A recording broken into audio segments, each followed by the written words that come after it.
So, hello everyone. Thank you for attending this event. My name is Lama. Thank you, Nama, for this. And we all know that we're in the middle of this genocide. Our people are being killed, and for us, it's very clear that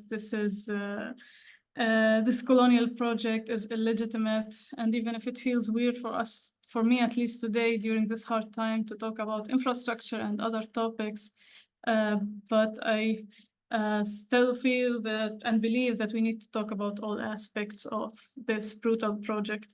It is a colonial system since its very first day, and it's not just an occupation of the West Bank and Gaza. So I will talk today about the colonial Israeli project, colonial Israeli management of water resources that was implemented for the nation-building project of Israel. And this project pivots around two central issues. The first is the transformation of nature, where Israel actually sought to control nature to the service of the nation state. And the second is controlling the movement and livelihood of Palestinian people while detaching them from their natural environment. I hope that I can get to those 2 points in this short presentation. I will start with talking about the natural water resources in Palestine. For you who don't recognize the map, this is Palestine, and the main water resources, the surface water is rich in the north from the Jordan River that starts in Lebanon, Syria, and streams and flow into Palestine down south. This is the Sea of Galilee, a big lake in the north, and then it continues to the Dead Sea. And we have also the groundwater, two big aquifers, the central aquifer and the mountain aquifer. This is the West Bank and this is Gaza. So it is basically a shared underground network for everyone. The water system project, the Israeli system project started earlier before the Israeli state, before 1948, during the British Mandate.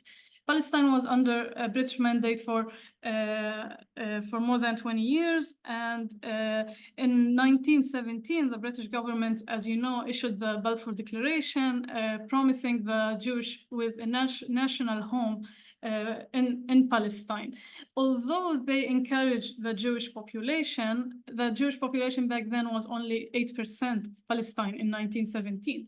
Although they encouraged them, the British, but because of the natural capacity of Palestine and the question of water resources and the debates started, and the Arab Revolution also started against the immigration. So in 1939, a white paper, a government policy document was issued limiting the number of Jewish immigrants to Palestine to only 75,000 immigrants over the 5 years, which is very different from what the Zionist organization wanted. They wanted millions of Jewish to come to Palestine and establish a government.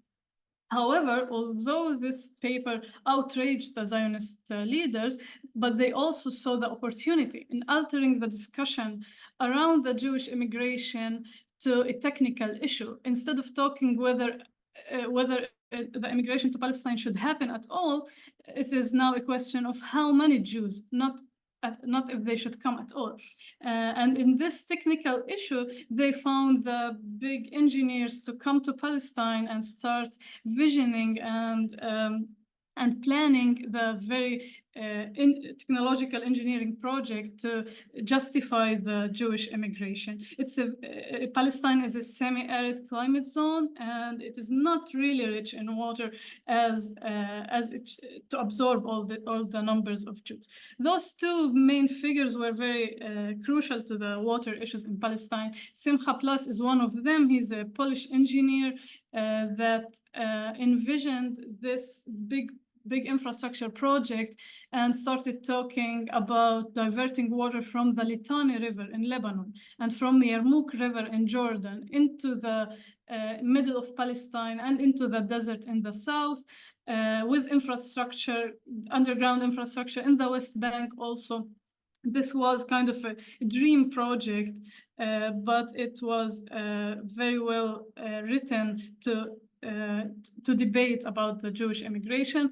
Another one is Walter Loudermilk, who is an American engineer that soil scientist, that worked on the TVA project in the US, the Tennessee Valley Authority. And he argued that in Palestine, we should also have the JVE, the Jordan Valley Authority, and to divert water from the Jordan River into Palestine. And this can allow 4 million Jews to immigrate to Palestine and find enough water. And this can also produce electricity with dams. It's a very big controversial project, the TVA in the US, and he wanted to copy it to Palestine. With this debate, with this scientific engineering discussion, they were allowed to justify the Jewish immigration to Palestine, hundreds of thousands, before the Nakba, before 1948, the Jewish presentation reached, they reached 30% of the Palestinian population in Palestine. And for this huge number to establish a country after the Nakba, after the big loss of the land in Palestine, here comes the Israeli spatial planning. It is the actual nation building project. After the big land expropriation, where they took all of the land of Palestine, 93% of Israel became public property. It's owned by the government, so they can do basically whatever they want.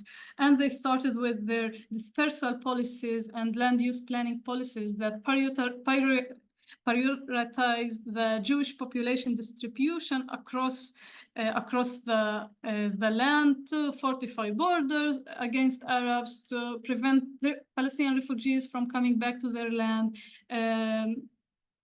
etc. One of the big projects, the big tools of colonial settlement in Palestine was what Ben-Gurion, the founder of Israel,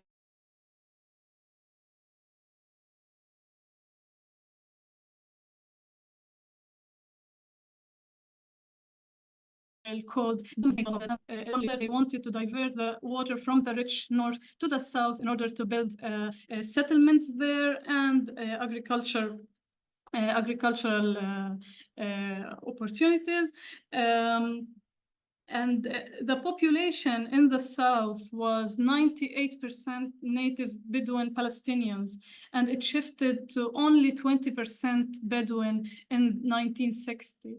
And Israel started building their settlements and diverted the water, of course, to the south. Another tool was agriculture, although we see it as a very beautiful, thing, very romanticizing agriculture. But in Israel, they used it as a tool of controlling and occupying the land. It was a main way for the immigrants to work and eat. And within only 10 years after establishing Israel, there were hundreds of new rural communities all over the land that work in agriculture and control huge area of land across the country. We can see here the border between Gaza and the Naqab. Look at the Israeli agriculture. Look at the big parcels of this commercial agriculture and compare it to Gaza, where they also have agriculture, but it's just small parcel, very different tool. They're not trying to control the land as the Israelis are doing. All the agriculture is basically a buffer between borders, along the borders.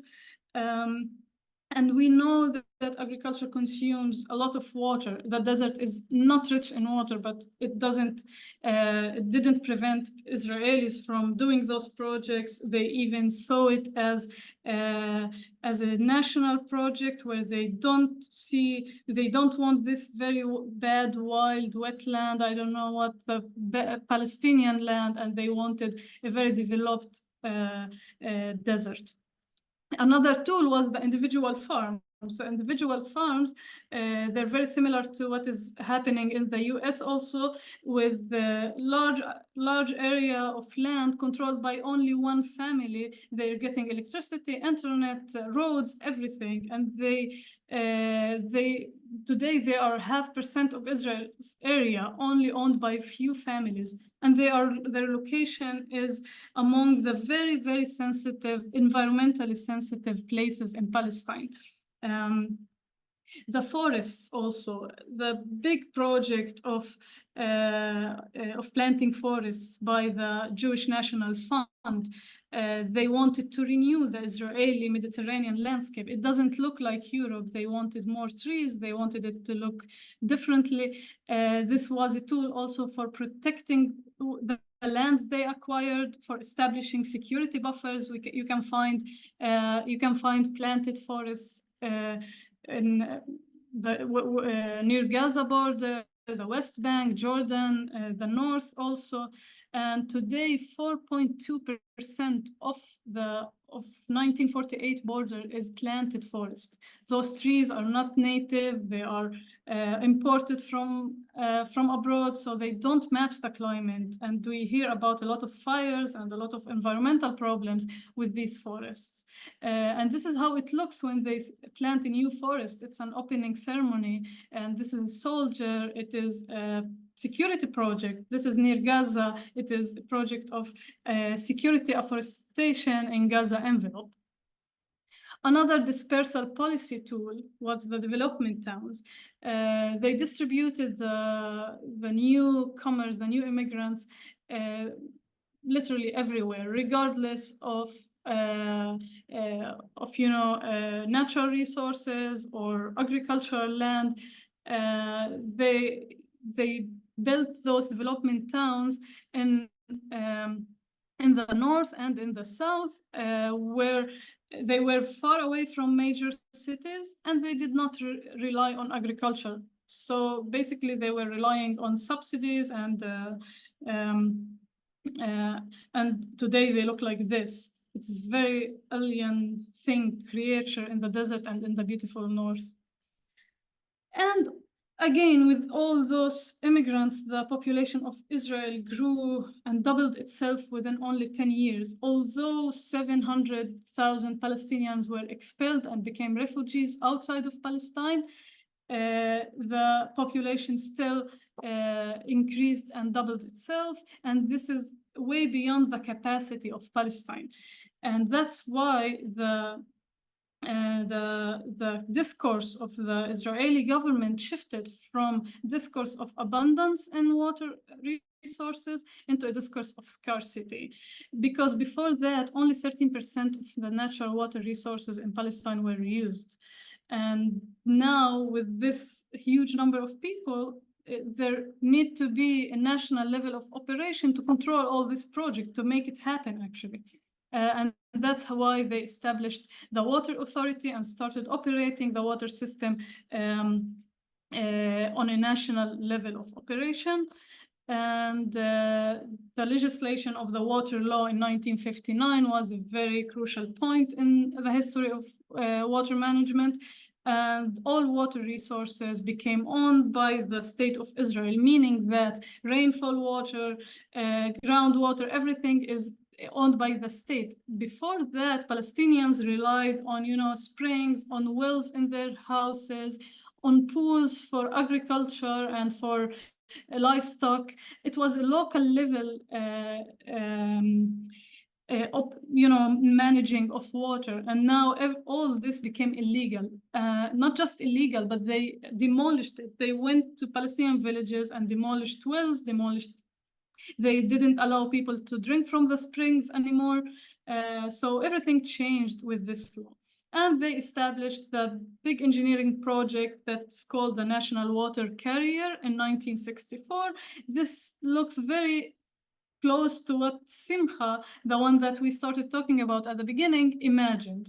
But because the Litani is not inside the new borders, so they diverted the water from Tiberias Lake, from the Sea of Galilee, and down to the south to the desert. This is a very big engineering infrastructure project. It takes the water from the lower altitude of the Sea of Galilee up to the mountains of the desert. And for this to happen, they also built the Digania Dam that is in the south, at the south of Sea of Galilee, which prevents the water from flowing in the Jordanian River, so it doesn't reach the South River, and it stops here, so they can pump it into the big infrastructure network that is also collecting water from the aquifers and from all other water projects into one big infrastructure system. And the very quick result of this technologically advanced water project was actual drought. And this rapid demographic growth actually depleted the available natural resources almost entirely. And by 1970, Israelis started talking about actually not having water. This was a TV advertisement back then encouraging people to not consume, to stop consuming a lot of water and to... This is the Sea of Galilee, Tiberias Lake. It reached a peak of flow level, and an island showed in the middle of the lake that people did not even know that it exists. This is the this is also the level of the lake. They established this red line concept actually as a warning tool to know when to operate this water system and pump from the lake. They changed this red line twice because the lake kept going and declining to lower level, and in 2000 it reached the lowest level, which is the black line that indicates a level of irreversible ecological damage, which is still until today irreversible. The Dead Sea also, since they blocked the Jordanian River with the dam, the Dead Sea does not get today any water flow, any natural water flow. So it shrank to the third, and we can see that the south part of it is artificial. It's not the same sea anymore, and this is very sad.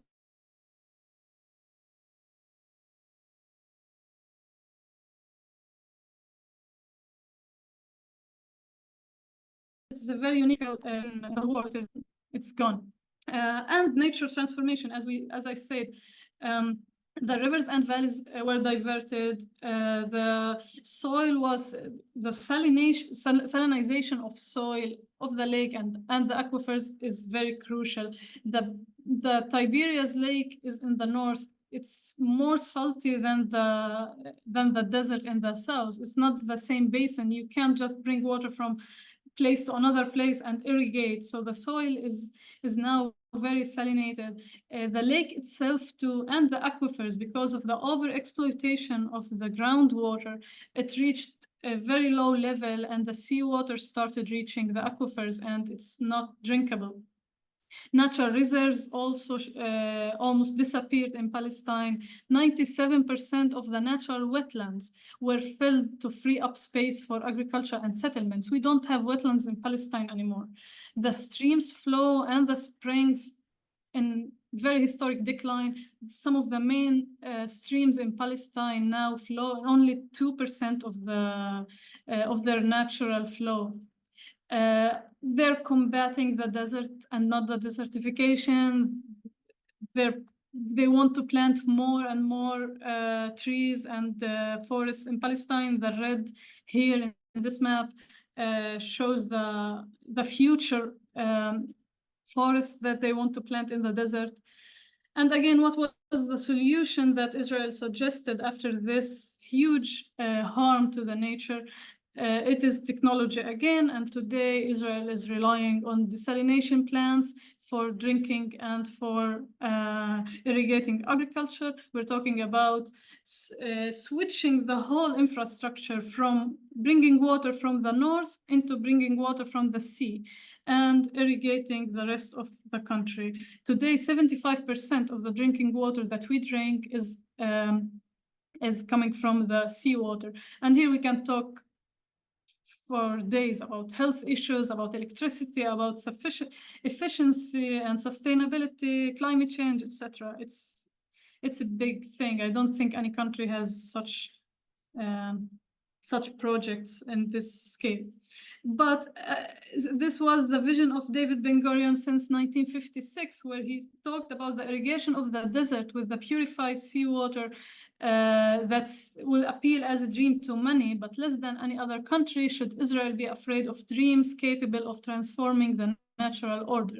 This is what the Colonial project sees. It sees that they should transform the natural order. They see it as a vision, science, pioneering capacity, and this is how they treated Palestine. And with this, what happened to us Palestinians? And I want to give a note here that I'll not talk about Gaza and the West Bank, because it is very clear what's happening there. Israel is stealing the water, literally. They're selling it back to the West Bank or blocking it to Gaza. People in Gaza don't have water. It is something that's beyond even analyzing the issue. But Palestinians within 1948, it's kind of something else. People see Israel as a natural state, so this is an internal issue for Israel. But no, it is a colonial apartheid state, and Palestinians are also facing this colonial system. I'll give few examples, 2 examples. This is one of them, Batuf Valley. It is a very beautiful, privately owned, fertile agricultural lands in the Galilee. And it was expropriated by the Israelis to establish the national water carrier. You can see here the canal cutting the very beautiful agricultural lands. It was during the 50s when we were under military government, and the villages were blocked basically by military government. So this 17 kilometers long open canal was constructed under military protection, and it was the first confrontation with Israel after the Nakba. People from the near villages that own this agricultural land were fighting. There were hundreds of detainees, injuries. The village of Kfar Manda that you can see here in the west, it was supposed to be flooded because this was supposed to be a big reservoir. It didn't happen at the end, and only the canal happened, but still it was a very crucial point in the history of Palestinians of 48. And this canal, it passed through our lands, but it does not irrigate the agricultural land. Until today, only 12% of the agricultural lands that are owned by Palestinians are irrigated. All others, we only rely on rainfall water. And this is why we even can't compete with Israeli agriculture. Look at the difference here. This is at the bottom, this is a Jewish settlement, and this is their agriculture. It is commercial agriculture. It relies on irrigation. It is one crop all over the land. So what we have cannot compete. So people are they don't live on agriculture anymore. We don't have those agricultural land as livelihood way. So this changed us very dramatically. Within very few years, we stopped relying on agriculture, and we switched to working in construction and other type of works in Israel.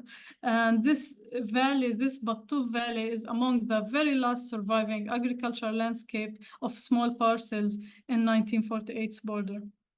And it's not just not irrigated, but also flooded every year almost. And when when the flood happens, the crops are gone. So every year there is almost this happens. And now Israelis are environmentally aware, so they don't want to do any project to prevent this flood because it is a wetland. Suddenly they care about wetlands when it comes to Palestinian lands. And next to this beautiful valley, what we have is Israeli settlements, touristic settlements with touristic projects, restaurants overlooking this beautiful scene and enjoying it. Another example is the unrecognized villages of the Naqab, of the desert. All this water that came from the north to the desert did not reach the unrecognized villages. You can see here, this is one example, Wadi Naam.